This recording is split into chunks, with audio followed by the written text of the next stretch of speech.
day I have the blues. When you see me worrying, baby. Good evening, ladies and gentlemen. My name is Daryl Ash, and I'll be your host this evening.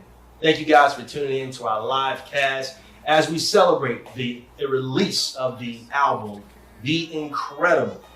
I'm here with Mr. Derek Menchan himself, the cellist, philosopher, composer, professor, all of the things that you can think of and more. I like to call him the maestro, Mr. Derek Menchan himself. And we're just going to dive about, what's going on in the album, talk about some of the folks that we were able to have a chance to interview, and just dive a little bit deeper into the mind of Derek Menchan and this album, what I thought was absolutely incredible. I actually had a chance to listen to the album, and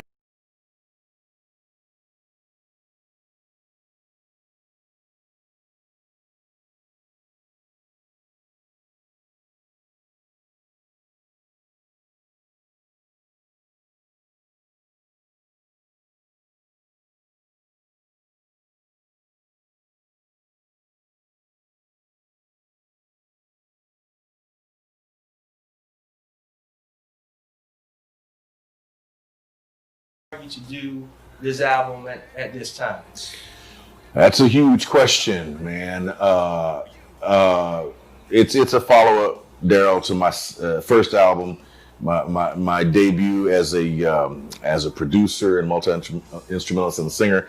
So it's part two of what I call Snapshots in Black. What they ended up both being was sort of a romp through the ages and the decades of a few different important African American composers and performers, and basically both installments were collections of tunes I grew up listening to with my parents from the great album collection we had. We had a very eclectic album collection. And frankly, both albums are just tunes that I remember loving when I was a kid, man. You know what I mean? Right. Yeah. Right. I don't think you guys heard it as we were coming on, as you guys were tuning into the podcast. That first song you dropped, man, that's a blockbuster. Thank you. What's up? Is that a favorite? Yeah. As far as big band tunes go, that's my favorite tune. Every Day I Have the Blues means a lot of different things for me. I don't know that Basie thought this, and Basie happens to be my very favorite big band leader, but I believe it is an homage to Black existentialism. As I said, I don't think Basie saw it that way, but this whole idea of life possibly being absurd and maybe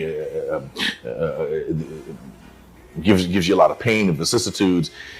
I believe that the Black culture, rather than trying to ignore the pain, if it's the devil, we dance with the devil and face it off and then defang it by doing so. So, I'm going to pack up my suitcase, moving on down the line. Every day I have the blues. When you see me worry, baby, it's you I hate to lose. That's talking about the pain of life. Every day I have the blues. And it's got this infectious rhythm, and it's got the call and response between the saxes and the brasses. It's got everything that a big band tune should have in spades. And I never intended to put it on an album, but I was just playing around with it one day, and I loved what I was doing. I said, I'm going to really try to finesse this. And that's what it became, man. I just thought I'd open up the album with a sock in the face. You know what I mean? Yeah. I mean, so how do you go from a classically trained cellist, right, to this crooning recording star, just like that? So I always like to say, and it is just true, that the acorn has everything in it that the eventual oak tree will have. There's nothing in the oak that's not, microcosmically represented in the acorn. There's nothing I'm doing now that I wasn't doing as a kid. It's just the public might not have known it. I started out as a cellist, and I followed that up, but I wanted to be a bassist. But the teachers thought that my hand was too small. So I got diligently trained on the cello, but I also, in the shadows, was working on bass. And I was accompanying my dad's albums of Coleman Hawkins and Lionel Hampton and all these cats. And I'm also a mockingbird. Anything I hear imprints itself on my head, on my brain, and I can replicate it. But I put it through this weird prism, right? Music, I call it, is the end result. And I spit it back out, but it's altered. It's reimagined, I like to call it. So, yeah, I'm a concert cellist, but I'm also a bassist. I'm a multi-instrumentalist. I'm a singer, all these different things. I've always been all those things. I've been arranging music since I was in 3rd grade. So I did a little selective marketing when I was coming on and being trained at the Manhattan School. It was not a good time to let people know that I could do all these other things, because you sound like a charlatan if you say, oh, I can sing, or I can do all this other stuff. But I figured, why not do it all now? I mean, I can, and that's kind of why I did it, because I can, because I enjoy it. You know what I mean? Speaking of enjoying, maybe we can give folks in the audience to enjoy a piece of some of your artwork. One of the tunes I did was Paragon Rag. And the reason I did it is, number one, it's one of my favorite rags by Scott Joplin. But in all the arrangements and all the performances I hear, it's always so square. It's always so classical sounding. I always say that the people need to find out what it's like to go to a revival, a Southern Baptist revival, and so I decided to do it. And if you pay attention, the tempo is toe tapping, the rhythms are infectious, and I just showed them a little bit of how I began it. So yeah, let's check that out.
All right, welcome back from that. We hope you guys enjoyed that.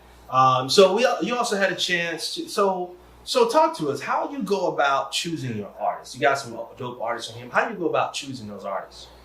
Everybody I know that I kick it with, that I can, if COVID weren't around, if I could take out for dinner or hang out with them for drinks or cigars or whatever, everyone I know is a leader in their field. I have some banging, incredible musical friends and associates. All of us were trained at the best schools: Manhattan School, Juilliard, Curtis, Indiana University, Cleveland Institute, Julia, but the point is, I picked people that also have unique and impactful personalities, because all of us can play. It's no big deal. But as far as being able to give us a snapshot of yourself that leaves a meaningful imprint is important. So, for example, Sean Edmonds plays the solo trumpet in Tutti for Cootie, an Ellington thing I reimagined. And of all the trumpeters I know, I personally feel he's right up there with Clifford Brown and Miles and the Cats. I remember the first time I brought him down to Florida to be a part of my chamber music season that I do. His solos were just like quintessentially funky, man. He just has it. Some people just have it, that je ne sais quoi, I don't know what. And that's important when, as a producer, you're picking artists to flank you, or to be, like in Casey Timmons' case, to be highlighted, to be introduced even. And that's kind of how I did it. Out of all the cats I know, I wanted to pick the people that could bring the most unique personalities to the final project. Okay, all right. So we have an interview with Casey. With Casey Timmons, right? Yeah, absolutely. Let's take a look at that. Yeah. Ladies and gentlemen, it's a pleasure for me to be talking now with who I consider the star of my album. There's nothing worse than being shown up on your own freaking project, by your guest. But this is Casey Timmons, and hi, Casey. Hi. Our story, Casey, we met, 3 or 4 years ago in Detroit? Was that when it was? Yes, and it was an accident. It was a complete accident. I was hoping you were going to ask me this. So, long story short, I am part of the vocal arm of the Sphinx organization called Exigence. Yeah. And there was a mix-up. I live in Houston. And so for whatever reason, the lady booking the flights thought that there was only one airport in Houston. And so she sent me to the wrong airport for my 7:00 a.m. flight. Man. And I did not get on a flight to Detroit until 1. Okay. So I missed all of my rehearsals for that day. And I ended up getting to Detroit much later than the rest of the vocal group. And so I'm sitting down, I see one guy that I know, but I don't want to be that obnoxious vocalist because people don't, you know how vocalists. An obnoxious vocalist is a special type of obnoxious, yes. Well, and so I was like, okay, I'm gonna sit here. All these people have instrument cases. If push comes to shove, I'll just tell them my flute's in my backpack. I'm just trying to be incognito, just quiet, right? And so we end up getting on this giant limousine bus situation, and it's negative 34 degrees because it was during the polar. My face is cracking like I'm doomed or something, right? You get off the plane and you look like you got hit in the face with a floured pork chop because it just sucks all of the moisture out of your face. Yeah. So we go in and we get on this like limousine party bus situation, and again I'm sitting there trying to be quiet, and this cool cat gets on the bus, right? And he's like rattling through this paper, this plastic cellophane situation. He's yanking this thing out, and it's like, I didn't know it had that on it. If it had that on it, I wouldn't have bought it. And I'm cracking up. And me being the person I am, if there's somebody cutting up, I'm jumping in with them. And so we proceeded for the next, 15, 20 minutes until we got to the hotel to crack up the entire bus, including the driver. Right? That's how I met you. Yeah. And based upon our camaraderie and when we hit it off, that's how, Casey, you got hired. I never told you, but I never heard you sing note one before. Never. I mean, of course, I heard you sing with Exodus, but I couldn't tell your voice out of that whole beautiful. And you won't, because they are some serious musicians. I'm still blinking my eyes, like, how did I get in there? But yeah. But no, based upon that interaction, and it was like so below zero, it was ridiculous, right? It was negative 34. It was out of the 15 or so years I've been coming to space, that's the coldest it's ever been. So I get there, I have this freaking scarf that you're talking about, and I didn't realize that I'm the least patriotic cat there is. It has this American flag, and I'm like, are you serious? But it's so cold. I'm like, let me go ahead and snuggle up in it. But yeah, based upon that, I said, I love this girl's energy. And at that point, I had no idea I was doing an album. But later on, when I did, I said, I want to do a couple of gospels on Here I Call. And I was like, I'll call Casey. And it worked out beautifully, right? I come to here around Christmas time or right before Christmas. And I said, hey, at the studio. And I'll just never forget the session. You asked me what I want you to do. And I know enough of your background. I said, you came up in the same type church I did. I said, all I want is old fashioned. Everything I do is retro. And man, James freaking cuts the system on. The mic comes on. And you sing. I'm like, what? I don't have to tell you anything. I'm almost like, wow. I'm like, okay, Casey, give me another voice. We stack you up 5 or 6 high. Totally amazing, right? So the last 2 tunes, ladies and gentlemen, are Casey. And if you know anything about your singing history, she's my Florence Ballard. Tell us a little bit about Florence. I could tell, but why don't you? No, you tell them about Florence Ballard. I'm just chilling. It's your show. So when you think of great Motown sounds, you might think of Smokey Robinson and all these cats, Martha Reeves and the Vandellas. But when you think of the queens of Motown, you think of Diana Ross and the Supremes, right? And of course, of that group, Diana's the star. She's the headliner. But I've always been more interested in technique and the quality of a voice in the singer. And listen to me like I'm sort of singing guru, like I know what I'm talking about. But I know a good voice when I hear it. And Florence Ballard was the nightingale of the Supremes. She was, for my ears and lots of others, the greatest singer of the group. And so when I heard Casey sing, I'm like, wow, that's my Florence Ballard. So Casey is part of the Blue Clock Records family. Whenever I need a songstress, she's my go-to. So it was just really amazing to work with you. And so what are you doing now? Like so many of us do things aside from working music. So you and I were talking a bit. You're teaching at the elementary school level. You're teaching music there? Yes, I'm in the Houston Independent School District, and I teach at, I like to teach children that look like me. So I am in 5th Ward, Houston, Texas. Okay. And I love it because these babies are, of course, they're in a low socioeconomic area. Sure. But there's so much talent. Yeah. And I actually have the campus that I'm at now, I've started the music program there.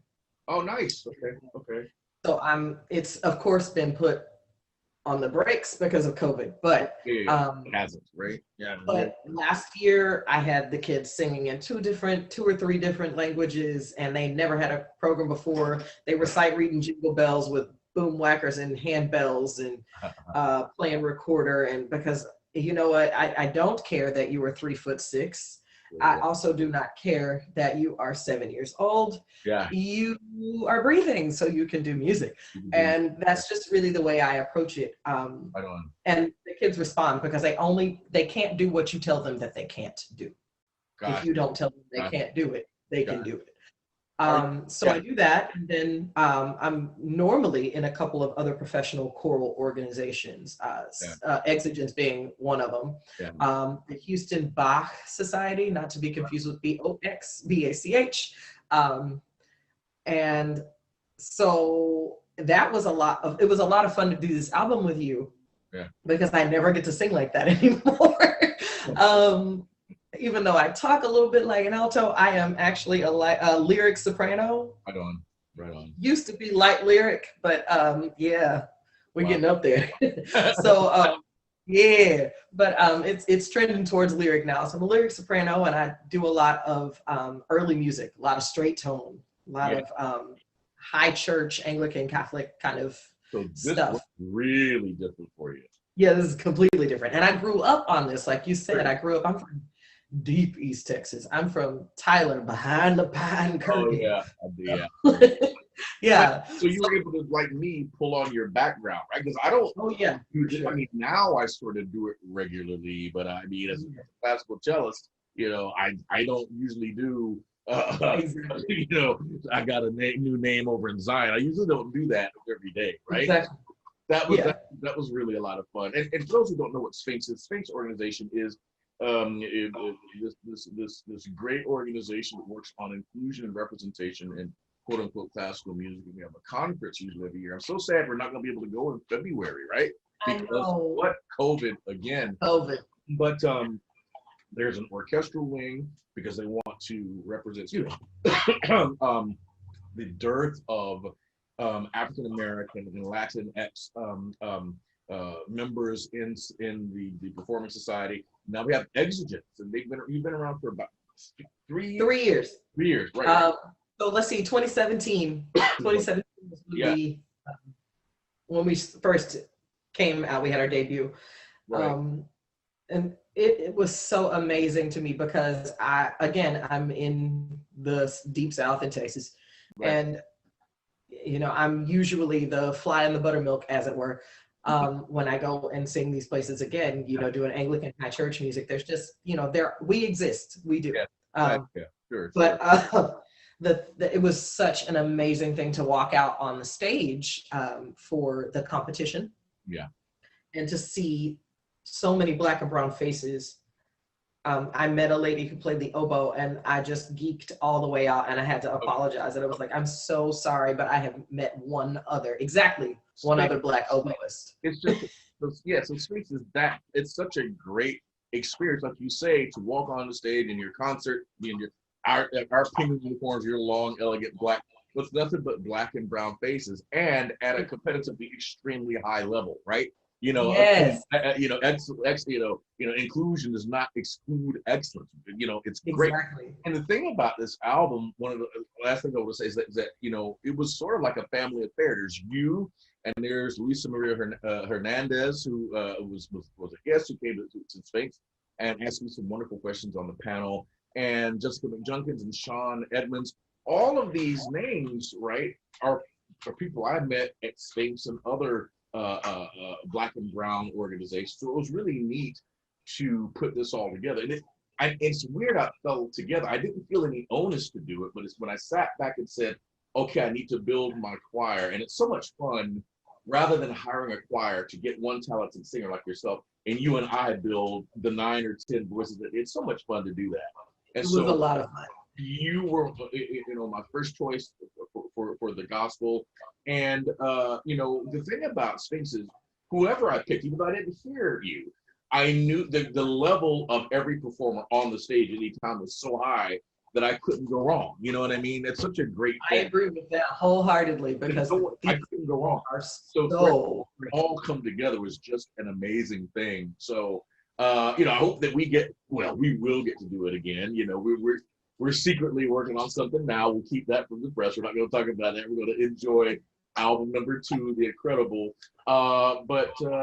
Yeah, Casey, it was such a gas to work with you. You're so much fun, you know, and what do you see for yourself? Is there anything special you're going to be working on in the near future that you can tell us about? The only thing I can think of that I'll be working on, like for myself, really, well, it's not even for myself. It's just more stuff with Exigence. As you mentioned, we are not able to go to Detroit in February, which is just the saddest thing ever. Really? And yeah, they canceled some other things for us as well. We were supposed to do a New York trip, and we were also supposed to do American Choral Directors Association in one of the Carolinas in October. Yeah. But so they have come up with you know, the ingenious virtual choir situation, and so we already have music, so we're just going to be receiving information and instructions on how to record for Sphinx Connect, which will be virtual this year in February. So that's really pretty much the next big thing I have coming up. That's good. But I did want to say that I know that Exigence feels a lot like a family. Like whenever we see each other, it's like a big old black and brown family reunion. And I got that same exact feeling working on this album with you. I was like, oh, that's my bro from I know him from Detroit. He's good peeps. I can honestly say that about every person that I've ever met through this organization. So I knew you were going to be about your stuff. So when you called and asked me, I was like, ooh, let me get my life together because I gotta be on top of it because he's with Sphinx. So I was really delighted to do this for you, and thank you so much again for the opportunity. Thank you, Casey, and thanks for talking. I hope to see you soon. We will work out something where we'll work at least virtually. But thanks for your time. We'll see you soon, buddy. Okay. All right. Take care. Bye. All right, welcome back from that interview. Just sitting here jobbing with Professor Menchan about the artists that you have a chance to work with. Yeah. You got some pretty prolific names on there as well to work with, some pretty big artists with Basie and whatnot. Yeah. Marty Morell used to work with the Basie Orchestra, used to work with the Ellington Orchestra, Stan Getz, the Toronto Symphony, 7 years with the Bill Evans Trio. He's a cat. He's just a cat, man. He's done everything. He's television shows, movies, all the stuff, man. And we even chat with him for a little bit. We ought to check that out. And so now I get the honor of talking with the man himself, Mr. Marty Morell. What's going on, Marty? Good to see you, brother. All right, how you doing, man? I'm good. Good. Yeah, I mean, so out of all the people I have on my album, it's such a blast to have Marty. I mean, Marty is such a well-known, established, famous cat in the industry and in jazz itself, man. Marty, you've worked with some of everybody, right? I mean, Stan Getz, you did, classical stuff with Toronto Symphony, if I'm not mistaken. Yeah, that's correct. Didn't you hit with the Ellington Band and Basie Band in addition? Well, not the Basie Band, but I was I held down the chair of the Ellington Band for about maybe from 2005 to 2012. Right on. And I resigned because I didn't want to travel too much anymore because my wife, Michiko, you know her, right? She immigrated in 2012. Okay. So I just didn't want to go on the road anymore. So I took a pass. I mean, it was a hard gig to leave, right? Oh, I bet. I mean, it was a great experience playing the original book. Oh my God! Yeah, that's one of the. I grew up listening to Ellington and Basie churches. That's not stuff for me. You know what I mean? But I actually hooked up with Ellington in Florida with the band. Okay. Because in early 2005, they were down in Fort Myers, right? Okay. Yeah. And unfortunately, Rocky White, the drummer at the time, he had been with the band since Duke. Okay. Duke actually hired him. Oh wow. He was with the band like 35 years. Right on. Rocky White. Yeah. and he went through the Mercer Ellington era, and you know, and after that, so he was like one of the premier members of the band. Right on. Unfortunately, during the performance, like he had like a heart attack. Oh God. Right in the middle of his drum solo there on Caravan. Oh my God. Oh my Right? God. Yeah, right. So he just like keeled over, like, Yeah. and they closed the curtains, right? So they finished the second half without drums. Yeah. Wow. So I got a call probably at midnight, if I could come sub, you know, in the Ellington band, like the next day in Sarasota. Right on. Yeah. Right. And I said, yeah, man, I could do that. You know. So anyway, I went down to Sarasota the next day, and you know, at first, you know, I saw these guys like all weary and, you know, this and that, and because of, you know, upset. Obviously, the drummer was ill and couldn't make the show, and they got this new guy, like they didn't know me from Adam really, but I was recommended by the promoter. I forget who it was down there, but anyway, so I you know, I go in there all, you know, excited and everything. I'm asking, like, where's the drum book? Well, I look at it. He said, man, we ain't got no drum book. You know, can't you play? You know, it was kind of like that, right? So anyway, they say, go look in that box. There's some parts in there. You can check it out and see, you know. So I went in there and I got a bunch of lead sheets and whatever I could find to put something together. Right. Yeah. So I put, you know, I got a lot of the charts together, but some of them were piano parts, some were trumpet parts, and, you know, one or two, you know, scratched out drum parts. And then when we started playing, none of those parts coincided with what they were actually doing, because things were changed, things were added on, there were repeats and stuff that were not indicated in the part, right? So, you know, fortunately, I played Sophisticated Ladies, like the show, up in Canada. I played it for like 8 months, right? So I knew a lot of the Ellington material, and especially the older stuff, which is not as popular as like Satin Doll and, you know, like those tunes. So between, you know, whatever experience I had, and the bass player, he was Hassan Ashakur, great bass player, beautiful cat. He really, you know, he guided me and helped me, you know. He turned around when I had to stop and start and all that business, and, you know, and he indicated going back to the head, you know. But as it turned out, it wound up being a really great concert. Nice. Okay. And you know, they liked my work, and so while Rocky was sick, I became the official sub. They hired me to do a few other gigs, like right after that, right? So I did that, and then Rocky got better, and then he came back to the band, you know, and that was that. And then Rocky got sick again, so I got another call, you know. So, and unfortunately, eventually Rocky passed. So I inherited the gig. Right on. Yeah. Okay. Right. So you know, so I became the permanent man on the drum chair, right? So you know, and that's kind of how you get a position in that band, is if somebody dies, you know, because the cats, you know, once they're doing that gig, they never want to leave.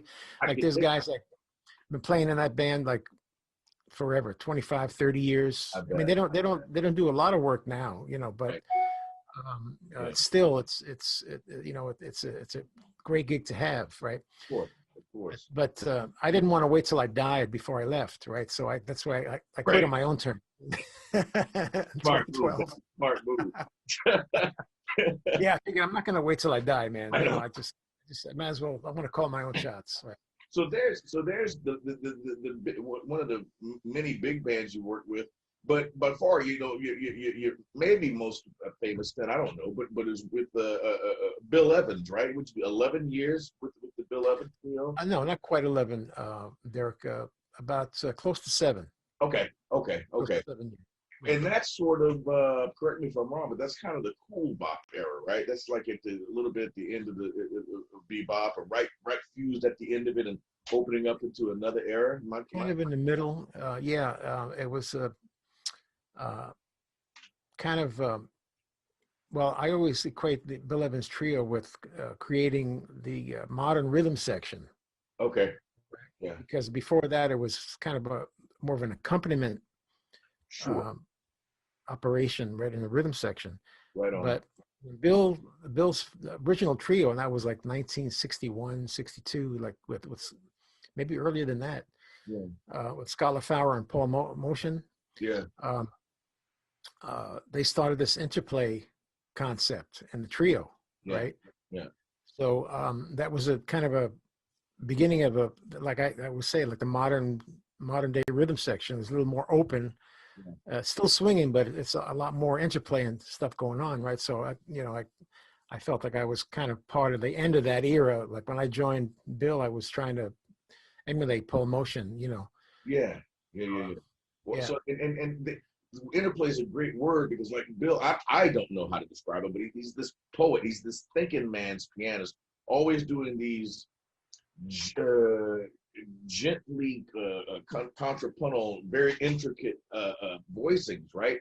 And you come in. I mean, I've heard a lot of the stuff you do, and do a lot of this brush player stick play with weaving in and out of what he's doing, right? It's really right. Yeah. I was always kind of a three-way conversation. Yeah, and it's sometimes he gets blazed and he can get out there and get pretty hot, but a lot of times it's cool, very cerebral, very calm, but complicated stuff. Very interesting to listen to, right? Right. So you work and you graduated from the Manhattan School, right? I think we share an alma mater. Yeah, that's my school too. So cool. But so you've done so much stuff, and so you could cross over between idioms. A lot of people think of drummers as like Animal from the Muppet Show, like the guy that carries dynamite around in his trench coat and he's blowing up sets and whatnot. But you could just as easily do the accompaniment in a Mahler piece or play timpani here, or play, set for a Mingus piece, right? That's kind of what a drummer does. Kind of thing. When I was growing up in New York, it was all about survival, right? So I was always my father, when I announced I wanted to be a professional musician, they were all in support of that. But he said, well, as long as you get an education, you can do that, right? So that's why I went into Manhattan School of Music and I majored in percussion. And while I was in there, I realized, like I want to get as much of this together so that when I get out in the world, I have more opportunities to work. Oh my God, yeah. Absolutely. Right. So, I learned the percussion thing and the timpani mallets and, I still play vibraphone now. We have a Latin jazz ensemble. Right on. I play vibraphone there. Mm-hmm. But, I'm not sure I'm going to jump in now and be a timpanist in a Mahler symphony like now, but I did a lot of studio work as a percussionist. Yeah. A lot of films, and I did a lot of TV shows and all kinds of things like that. As a percussionist, sure, and as well as a drummer. I did Phantom of the Opera for close to 10 years in Toronto. I forgot about your Broadway thing. That's another whole thing you've done. Yeah, the percussion as the percussionist, right? There was no drum chair in Phantom. Right. So, but it was you did what you could to survive, man. So I wanted to learn what do I need to do to survive and make a living in this business? Exactly. So I just kept trying to expand as much as I could and to different areas and sure, do what I could to pay my bills, man. Right on. And that's sort of I hear a lot of jazz cats say that if more quote unquote classical people thought that way, we'd be a little bit more versatile as well. I mean, I play a lot of different idioms and genres, but not a lot of my fellow cats do that. It's it doesn't fall into their wheelhouse. But you mentioned catching on with the Ellington band down here in Florida, and what's beautiful is being from Jersey originally, you actually semi-retired down here to Florida. We're lucky to have you, right? I mean, you're literally 30 minutes away from me in Polk County, so we're able to do some stuff, now that COVID. Did you say New Jersey? Are you from Jersey? Or are you from No, I'm not from New Jersey, man. I was born in Manhattan. Oh, okay. I was born in 96th Street and Fifth Avenue. Right, that's definitely Manhattan. Yeah. There used to be a hospital there called Flower Fifth May. Oh, okay. I don't think it's there anymore. Now it's in some condo there or whatever. Right on. But I was born there. I did live in the Bronx with my parents lived in the Bronx for a couple of years when I was, of course, I don't remember that Right. too much. You know, Right. up until I was in the age of 2. Right. Okay. Then we lived in Queens. We lived in Astoria, Oh, okay. Queens. Gotcha. Then I moved into Manhattan Okay. when I got my first apartment. Right on. And so now you are professor you live in Tampa, in Lakeland actually now, but you're professor at UCF, yeah? Yeah, that's right.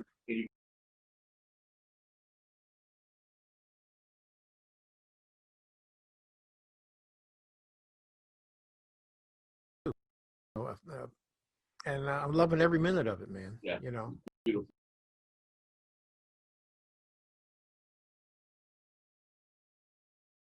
To pass on some of the stuff that you know to the young cats, man. You know, I get to, Absolutely. Yeah, I got a lot of great students. I have some young cats, man. They're I'm so proud of them. We've got a really great studio. Unfortunately, we're in this COVID thing, so crazy.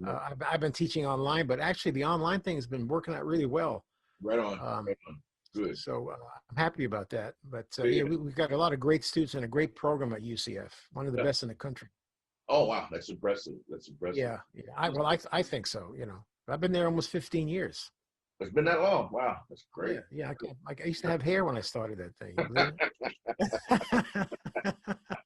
So, Marty, one of the last things I want to talk about, tell me about, because you do really serious work with the jazz professors, and you've got a cat there that I'm longing to work. I've worked with him once, Drexler. What's his name? Richard Drexler. Drexler. Tell me who's a genius, or who's a pianist and bassist, equally as good at both, right? So tell me about your work with them. I'm really impressed with your sound. Well, I tell you, man, I'm really proud to say that I worked a lot with Richard, and Richard is like family. Richard and Jeff Rupert and we're really good buddies, you know. And I work with Richard in a lot of different situations. I work with him with Jeff. Okay. And I've actually used him several times with our own Latin ensemble. He's just one of the greatest guys. He's like a walking encyclopedia of jazz. Like he knows who played with who, when, and where, who recorded with, you know, and he's a great guy to talk to if you're interested in jazz history. Yeah. Right. Yeah. And he was a minister. Richard. He moved to Florida. Yeah. He moved to Florida as a minister. Oh, wow. I would have never. Yeah. Like he's like, he can rap on the Bible, like pretty heavy duty, man, you know. Check him out. Yeah. So, and he's also just a great bass player. He's the bass professor at UCF. Oh, wow. He teaches bass, right? But he teaches jazz theory, and he runs a few workshops at UCF too, right? Right on. But Richard is he's a gem. He is an absolute gem. Hey, and just a brilliant musician. One of the finest you'll ever meet or see anywhere. That's why I want to work with you. I mean, I really enjoyed. I had you at my chamber music series a couple of times, and I had him once. I was just really impressed with his, again, the sort of thoughtful playing from inside the piano he was doing. Absolutely. Yeah, absolutely. He doesn't get any more musical. He knows exactly what to play and when to play it. Isn't that amazing? That's great when you get that, right? And it's, you know, that's for me is a sign of a great musician who serves the music. Like Bill, well, that's Freudian slip there, you know, talking about Bill. Richard, I think of Bill. But, you know, Richard serves the music. He's not in it for himself. He's in it for the music. Yeah, that's beautiful. You know what I mean? Yeah. So the music is a much bigger thing than his own personal thing is, right? So that, you know, and Bill was like that too. Bill was his music. Like Bill was. Yeah, I wanted to ask you for my last question. What was Bill Evans like? What was it like working with him on a personal level? Well, you know, I've been often asked that question about Bill. What was he like? Yeah. And my answer has always been, so, well, if you knew Bill's music and if you listened to it, if you loved Bill's music, then that was Bill. You knew Bill. Interesting. Okay. You knew Bill because Bill was his music. Bill portrayed through his music the exact person he was. Okay. So, he was loving. He was a beautiful, gentle, intellectual human being. Bill was just a great cat, man. Great cat, and a great sense of humor. You know, a lot of people have this image of him as being an introspective kind of guy, right? Definitely. Which he, you know, in some ways he was, you know, but you know, you engage him in a conversation, he was a great conversationalist. Okay. Like he could talk about anything, speaking about anything. I always thought he knew something about everything. You know, so asking the most, you know, like obscure question, and he said, "Oh yeah, no, that was so and so, and it happened there, and that was, you know, like that type of thing." He's one of those kind of wigs, you know. Yeah. Yeah. Wow. Just a huge contribution, you know, to the world of music in general. You know, like I hear Bill Evans and his influence on the music industry. I hear it in orchestrations coming out of that after Bill. Okay. Like you know, like Quincy Jones and a lot of the writers that were orchestrating using a lot of Bill's chordal interpretation and stuff like that. Not to take anything away from Quincy, you know, but you can hear the influence that he had on modern harmony. Okay, I never knew that. Interesting. Yeah, no, he had, I mean, a huge influence. Yeah. Cool. Hey man, thank you for just sharing with us, man, for this immense amount of knowledge and wisdom you have in music, and moreover, just thanks for working with me, man. Such an honor whenever I hit with you. I really appreciate it, Marty. So oh well, cool, man. It's always a pleasure, man. Appreciate you, man. Appreciate your time. Appreciate you, brother. Take care. All the best. Okay, take care. All right, welcome back, guys. Thank you guys for checking out the interview. Man, wow, Basie. I mean, those are some big names. I mean, he's doing it all. I'm honored to be able to call him a friend, man. You know what I'm saying? He's a slice of history. That's awesome. That's awesome to have. That says a lot about who you are. I say birds of a feather flock. Yeah, I appreciate that. So you also had the young lady. Yeah, Luisa Maria Hernandez. So how'd you go about choosing her for the album? Both singers on my album, Luisa Maria and Casey, just impressed me with their colorful, vibrant, warm personalities. And I met them at this conference I go to annually, the Sphinx competition in conference in Detroit. And they had their separate parts to play in these things. And anyone I picked from there was going to be creme de la creme because, like I say, we're all competitive. But I hired them without ever hearing them sing one note. I just knew they could do it. I have that capacity to feel the energy of a person. And I wasn't wrong. Luisa Maria comes in and she does something only she could do. I needed a high, powerful, operatic voice to do this haunting opening with me of Nat King Cole's Ramblin' Rose. Knocked it out of the park. And we got an interview with her, man. We got to check that out. Say that. Hey. So now I've got on the line my dear friend, Luisa Maria Hernandez. Hi, Luisa Maria. Hello. She was gracious enough to come down to Florida. She's in Cambridge, Mass, and she came down to Florida to do a recital. And I've got to tell you, it's been since October something of 2019 since we've seen each other. I've got to tell you, that recital you did was one of the most powerful, if not the most powerful, I've given in all the years. It was really something. Thank you. And it was my first. I hate to admit this. It was my first vocal recital.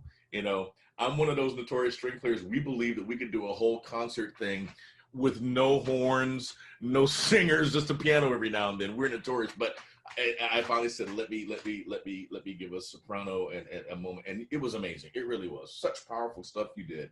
But yeah, so Luisa Maria came down, ladies and gentlemen, to do a recital for this chamber music series that I put on for Polk State. And we squeezed in, it was a crazy time, and squeezing some time to go into the studio and do what I'm going to call a background cameo, which was oddly prominent. Wouldn't that be it? I mean, I had so specific for you to do. We recreated Nat King Cole's Ramblin' Rose, and it calls for this very, very dramatic opening with this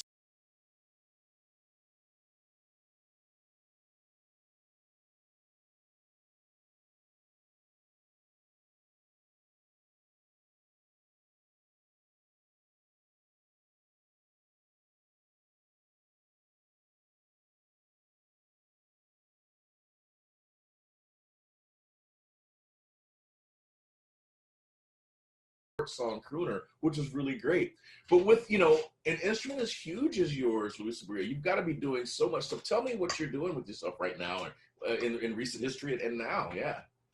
Yeah, of course. Well, I mean, honestly, that recital that we did was kind of the start of something new, right? It really opened up ideas for me and where I wanted my career to go to. And so that was really exciting for me because the recital itself, for those who weren't there, featured Latin American, Caribbean, and Spanish art music. Yeah. And so it was really exciting for me to be able to program this type of music that I'm so passionate about. Yeah. And to see that, I mean, it was a sold out crowd, right? Like it was packed yeah, it was great. There. Great. So to see that also the audience was so receptive to the music was really exciting. And so it kind of opened up this thing where I said, all right, well, people really do want to hear this music. And if I bring it to them, they will come. Oh. And so when I came back here to Boston in the Cambridge area, I have an ensemble called Balcony Series. It's with 2 other singers, and we usually program different recitals where we bring music to unsuspecting listeners. So that can be anything from a flash mob at a famous Boston landmark of operatic classics to a performance catered specifically to groups of people that you wouldn't expect. So last winter, so in December of last year, we partnered up with the Department of Transportation and Logistics at the Massachusetts Institute of Technology, and we did a whole entire program for them where we brought classical music. And nice. It was interesting, right? In their day-to-day, they're figuring out how to get this thing to that place. And in that evening, we said, no, let's sit down, listen to this music, let's interact. Right.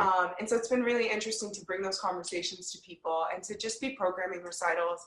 And I'm very excited. Of course, timelines are a little funny right now, but I am also right now in contract with the Latte Opera Ensemble, which is an opera company based out of New York City. And I will, fingers crossed, right, be premiering the role of Juana by Carla Lucero in new opera in Spanish about a famous Mexican nun, Sor Juana Inés de la Cruz. So beautiful. Really, really excited to be working on this music and to be bringing this to different people. That's beautiful. That's really great. And you know, when I met you, you were one of the big things. You're so passionate about, you know, music of the unsung Latinx heroes and the people of color, right? And that was great. And I was telling the audience that you're one of 2 singers that I didn't hear note 1 from that I hired. I just knew you could do it, you know, I knew it, and I wasn't let down. And part of it, of course, is, you know, I met you through the Sphinx organization. You asked me some great questions on the panel I was on. So I knew that anyone I picked from that family was going to knock it out of the park. But I didn't hear you sing 1 note until the recital that I'd already committed to. You know what I mean? So crazy, right? But yeah.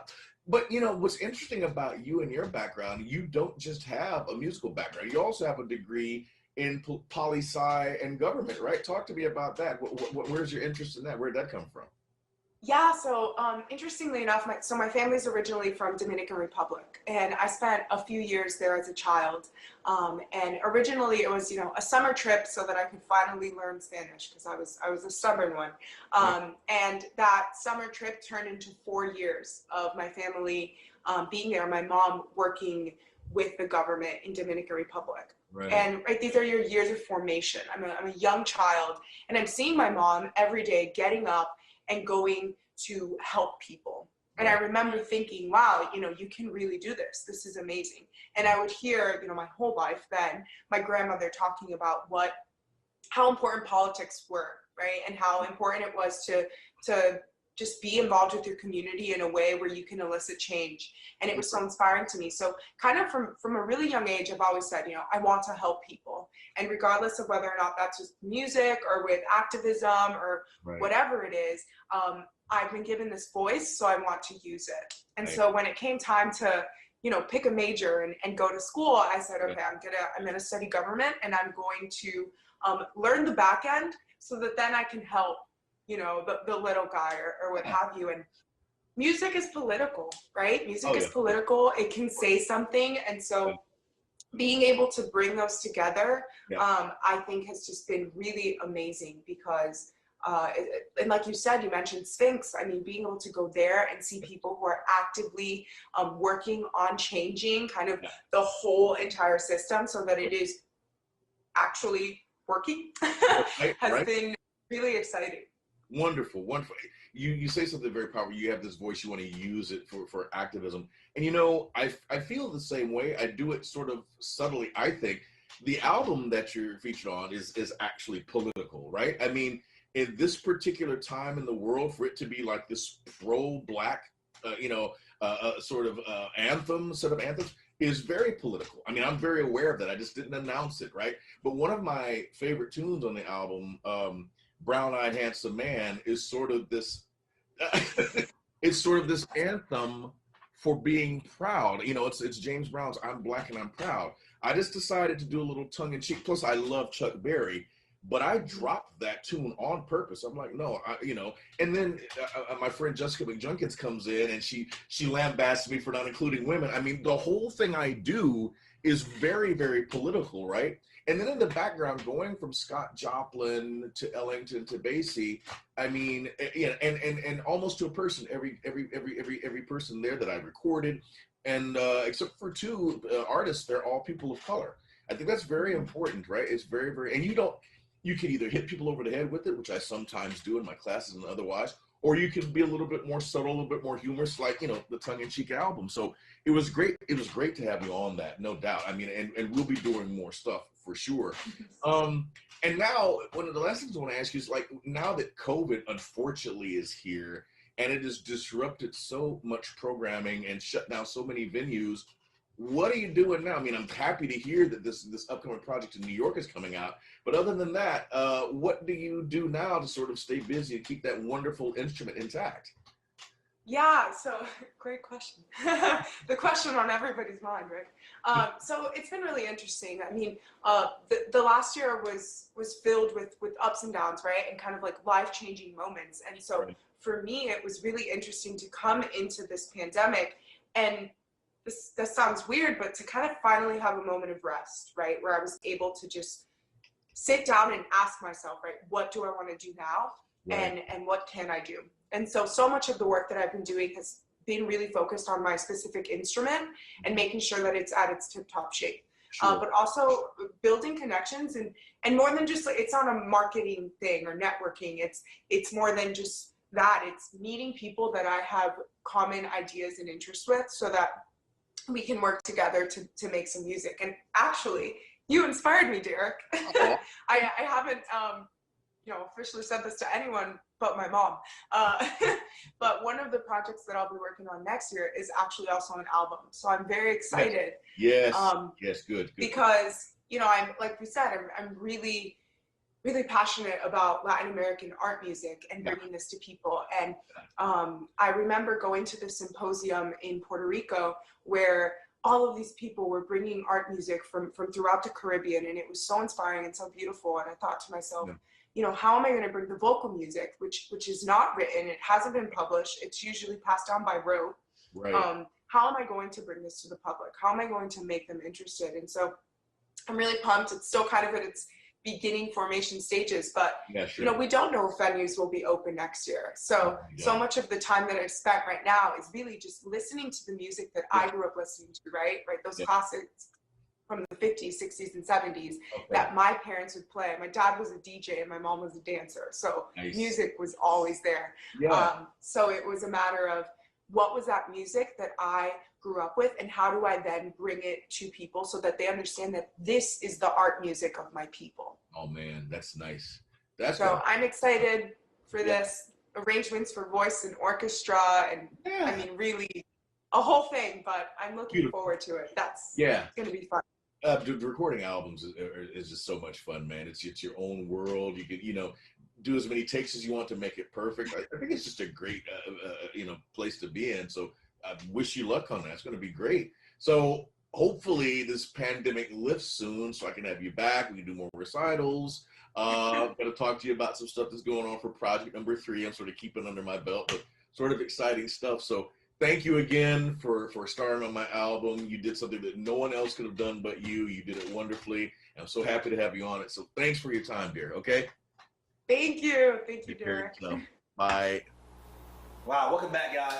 So, I mean, that's just crazy. You meet her, you don't even you haven't heard her sing at all, and just something intuitively in you knew that she would be able to deliver on that piece. You know, one thing about artists in general, we have to go by our vibes. We have to go by, our instincts. And my gut told me that she could do exactly what she did. She also came down to Florida during the time she was recording for me, and she did a huge concert recital for me. And it was one of the best concerts that my series Voices of People had ever presented. And yet, like I say again, all of these artists left, I believe, meaningful imprints upon the final project. And that's very important. Lots of people can play, lots of people can sing, but they're not going to leave something that's memorable. And I believe I picked people that definitely did that. You definitely did. But you also went from so many different genres. Yeah. Right? Yeah. So many different phases of time. Yeah. Was that intentional? Not at the outset. I just happen to be a retro cat. I mean, the house we're sitting at, it was built in 't58, and this is my home community, just 2 minutes from where I was raised, right up the street. I like old stuff. I got a '63 Lincoln Continental.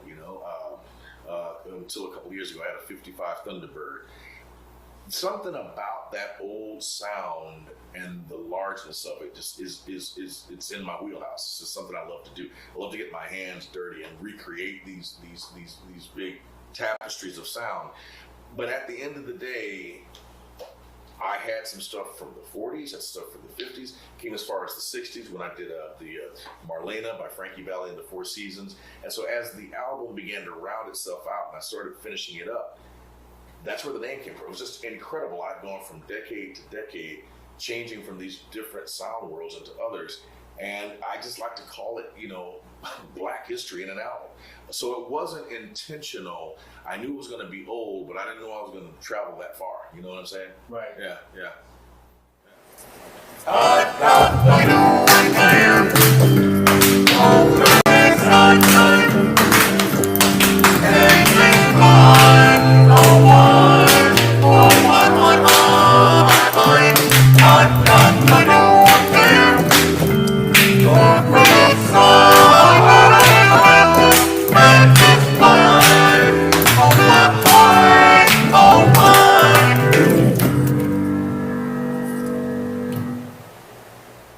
Well, we got a chance to check out some of these timeless pieces. You did a tune, 1 O'Clock Jump. I did. Yeah. That is probably my second favorite tune by Bass. Yeah. And listen, man, my version is an amalgam of probably 4 or 5 different hits of that Basie did. What I do when I redo these tunes, I may study as many as 25 different recordings of them, and I'll pick what I call the most iconic sections, and I put them all together. And so this is one that Basie did where it included Illinois Jacquet, the great sax player. And I think I gave a little version of it here. Let's check that out, see what that sounds like. You know what I mean?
Thank you guys for taking a look. Thank you guys for joining us. Thank you guys for being a part of this experience. Our first live cast album release. Yeah, man. We appreciate you guys for tuning in, checking us out on Twitch, YouTube, Facebook Live Land. Thank you guys for all of the awesome commentaries. Be sure to take a look at and download the album. Where can the folks find you? Amazon is a quick, easy, neat purchase. I'm on Spotify. I'm on Deezer. I'm on Tidal, Pandora, iHeartRadio. And you know, you can check me out. I'm dropping some weird, crazy videos on my Facebook and my Instagram, which is just Derek Menchan, DerekMenchan. You can see some of the stuff I do, get more in my head on my website, DerekMenchan.com. And yeah, just check me out, social media or any of those places. That's awesome. One last question. This is a difficult question for most artists to answer. Yeah. What would you want the artists to take away? It's not the artists, the listeners, the viewers, to take away from this experience of listening to your album, just you as an artist and musician? Probably that the largeness and the infinitude of colors that you can get from the Black experience is something I want people to check out. I know a lot of people sometimes think, oh, I can get this album because all Black people can sing or they have great rhythm. It's much more than that, because we didn't just have singing or rhythm. We went from Basie to Scott Joplin, you know, man, to church, as you say, Frankie Valli and Four Seasons for doo-wop, which even that is not a Black-owned thing, but doo-wop is a big part of what we as African Americans have contributed to American music. And so again, I want them to know that the Black experience is very rich, and there's lots of different flavors you can get from it. And then too, you know, Black Lives Matter. Being Black is important. My favorite tune right now out of the 16 on it is Brown-Eyed Handsome Man, which is sort of my answer to James Brown's I'm Black and I'm Proud. It's funny, it's Chuck Berry, so it's got that humor to it, but it's saying, you know, hey man, as long as I can remember in history, you know, there's been a brown-eyed handsome man back there, you know, kind of holding it down. So, you know, enjoying the swag, enjoying the artistic sensibilities and aesthetics that the Black culture has to offer, but also realizing that it is virtually infinite with different colors that we can bring. If I can impress that upon the listener to just sit back and have a hot toddy or whatever they want to get with and just let this music permeate them, I'd be happy if they do that. Wow. Well, hey Doc, thank you for your time. Hey man, thank you, man. Appreciate you giving me the opportunity to interview you. It's been an honor to know you. It's been an honor to learn from you. My pleasure. And discover the depths of who Derek Menchan is. And once again, thank you guys for joining us. As always, stay well.